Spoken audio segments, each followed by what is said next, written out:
أسس لن منتدى ديدن من أهدافه أنه رعاية المواهب والهواة اللي دينا مهتمين بالرسم، بالفن، بالتمثيل، بالثقافة. يعني أني كلهن أني كثوي شعر، كثوي محرك، كثوي ما أتم موهبة.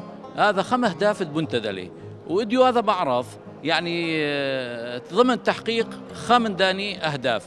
خزق كلهن أني رسامة دينا أثي كلهن عمرين اشتي سرشني وخمشي سرشني.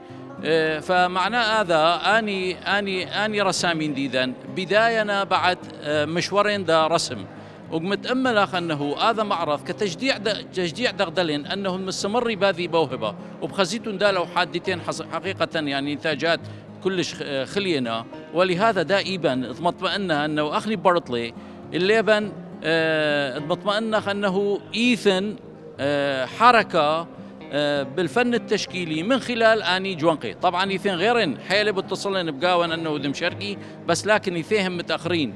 يعني بصراحه يعني خمندي مبسخ انه تخزق هذا جوانقي وروياثا المهتمي بهذا نوع من الفن. مرحبا، شمي تارا، عمري 17 سنة، صف 5 إعدادي.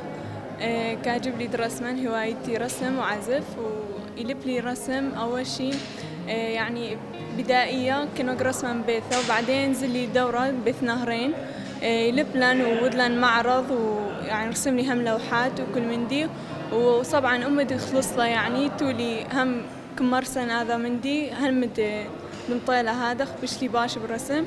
وفكرة الرسمتي كم شغلنا من انترنت، بس أين يعني ليا هادخ أنا مغير بقاوة إنه صال ما يؤاون أول شي، بس أنا بالي إنه دوذا مقاوة معنا فيود لي هادخ من دي معنى ديدا إنه الامرأة ما قد قبت بلطة بالمجتمع بألوانها الزاهية، دائما كاثي ناشي أو من ديانك مشوهي صورتها فعن مدلة ظهرة.